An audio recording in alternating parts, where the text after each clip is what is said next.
The Corvette is dead in the water, and today we're gonna try and fix it. What's up, everybody? Welcome back to the channel, and welcome back to another Vlogmas series video. 2 days ago, a lot of stuff happened. First off, the M4, that car is hurt pretty bad. And yesterday we found metal in the oil, and we also found out that this thing called a servo valvetronic motor has failed. So there's a lot of stuff we have to do to that car, and sadly we won't be seeing that car being driven. Now with this car, 2 days ago, it got stuck in first and won't shift out of first. When you put in the clutch, the car will disengage first gear and you can roll it, but when you let go of the clutch, it goes back into first and you can't put it into neutral. So today, boys, we have the whole car torn apart and we're gonna try and fix it. Now, based on some research that I have done, and based on what other friends have told me that own C6 Z06s, this thing right here, this little clamp looking thing that's held on by a T30 bolt, this basically holds your shifter to the linkage. And if this gets loose, you could potentially get stuck in a gear or not be able to find a gear. So my friend Taylor is coming over, who knows a lot about these things, and he has said that he would be willing to help me look this over and see if we can fix it. So hopefully it's this. If it is not this, we gotta jack up the car, pull off the exhaust, pull off a cover that covers the torque tube and this shaft right here that goes all the way to the back, and see if we can fix it from there. That's the hard part. This is the easy part. Let's hope we don't have to go past this. But given my luck this month, we most likely will have to. All right, well, it is a few hours later and I have some news. So my buddy Taylor came over to look at the car, and this is what we found. Now, earlier I was talking about how potentially this thing right there could have gotten loose and made this whole shift thing not work correctly. Here's the issue though. We would not be able to move this easy and move this piece that is connected to the linkage if it was disconnected here, if that makes sense. Because this transmission's built and is a pain to go from gear to gear because it's so tight. So it makes more sense that this whole linkage that goes all the way to the back of the car is disconnected from the actual transmission than disconnected from where the shifter is. That means it's the bad news, which is we have to get this car inside the shop, push the M4 out, and get underneath the car, drop the exhaust, drop the service pan, then try and see if we can reach the linkage from underneath. So Jean is here, so let's go ahead and push the M4 out of the shop. Oh, you haven't seen it, have you? Want to see some M4 carnage?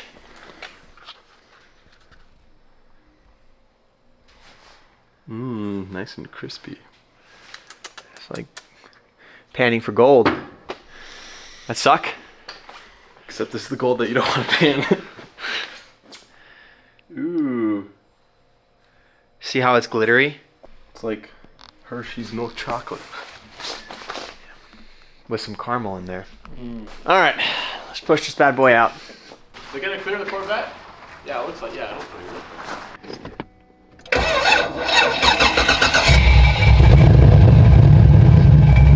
It's so weird hearing the engine right here through that hole. Put it in first.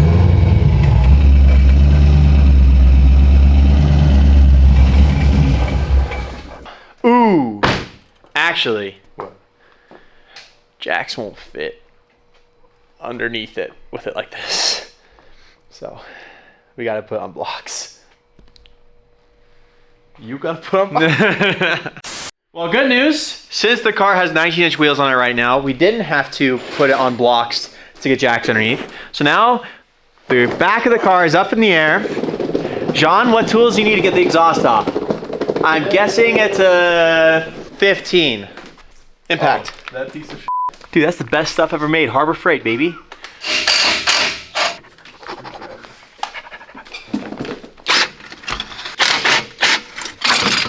Come on, boy. Loosen up, boy.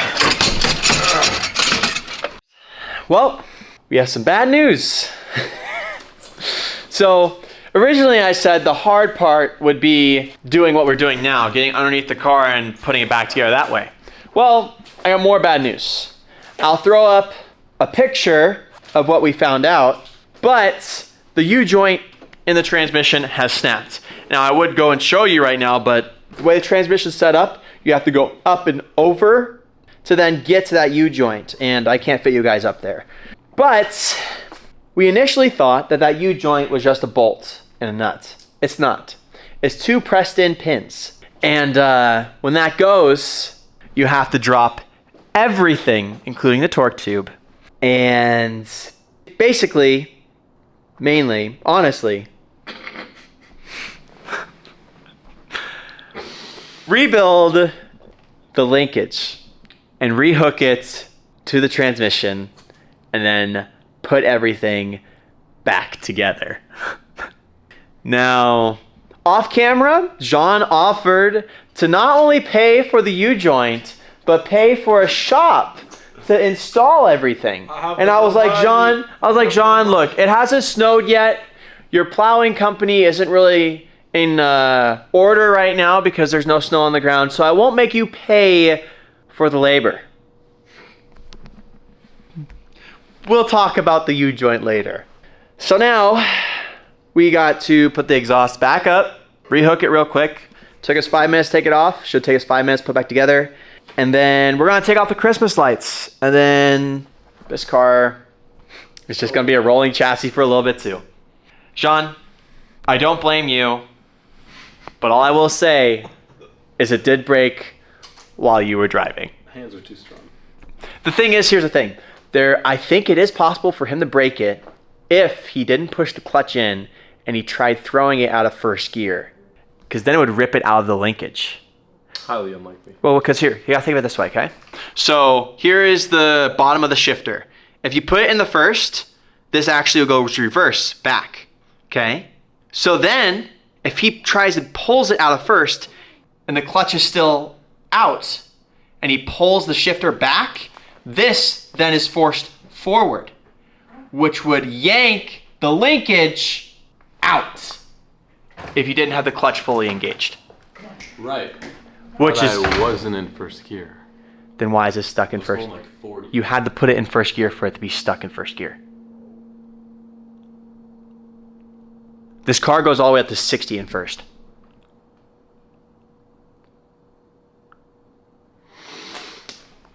Whatever the case may be, it's broken. Oh my God, the dog. Oh, hi, puppy. Hi. How do the tips look? Because this messes with the tip length. They look fine. You also said you didn't shift in the first.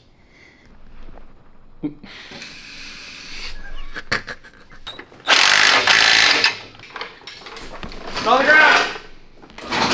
Alright, we're gonna take a break from the Corvette. We'll take off the lights when we get back home. We're gonna enjoy a car for tonight. Low-key, after everything that's been happening, kinda scared to drive a car right now, but let's face our fears and go for a drive. And on our way to go look at Christmas lights, we are bringing my best friend, Wraith, and he has newly discovered that if he sits on my lap when I drive, I won't make him get off. So he's sitting on my lap right now. Check out our reflection right now.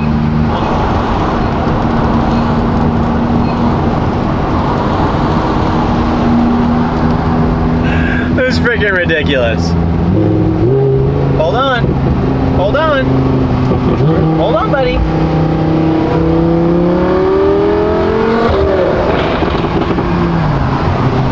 Ooh, that sound cool? It's so sad. He's getting so big. Pretty soon he's gonna be 200 pounds and we're gonna have to tell him he can't get in the cars. I don't know why, but it doesn't feel like Christmas this year. Majority of the houses have less lights than my car has. But that one's the exception. All right, that one's pretty good. They got the bear right there too. I had the pull off to show you how bright the Huracan is. Like, look at this. The trees are glowing right now because of this car. That's nuts. Car is literally brighter than all the houses on this street. That's pretty freaking cool. Hate to be a Debbie Downer, but it would have been really cool if it was the M4 or the Corvette. And there is another crazy house. Not only are the lights crazy, their house is crazy. One day we will have a house that is super huge with a really big shop. That way we can have several rebuilds going at the same time, and we won't have to roll out one car to work on another one. Well, good morning.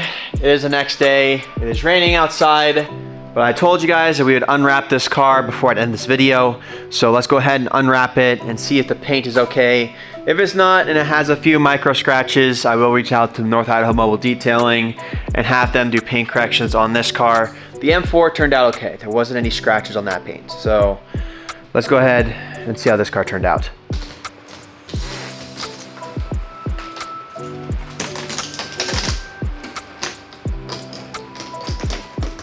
Would you look at that? The paint looks exactly how I left it. Before the Christmas lights were on anyway. And look at this. No residue because I used vinyl strips. Now, the car won't be completely unwrapped in this video because I gotta go because something special is happening in the next video. So if you haven't hit subscribe, go ahead and hit it now. But the whole front end of the car is unwrapped from the Christmas lights, not the vinyl, and it looks fine. So the front of the car was the main place where you would want to worry because that is where majority of the wind is coming from, which can move the lights. But as you can see, the amount of tape we used really eliminated the possibility of scratches. So that is good. But as far as the car moving this Christmas, that is not going to be happening. The part is, I think, $100, but the job is very, very time consuming. And I would like to have this car on a lift to do this job because you have to drop the torque tube and the whole rear assembly. So yeah, it'll happen, but it's not gonna happen this week. So that's just one more car down. 2 down, 2 to go. I would say 3, but the Camry's kind of down because it has half its windows missing. Life hits, and when it does, it hits hard. But just one more thing to add to the mix, but we'll get this sorted too. If you enjoyed this video, please give it a like, and if you haven't already, please hit that subscribe button and the bell. Drive safe.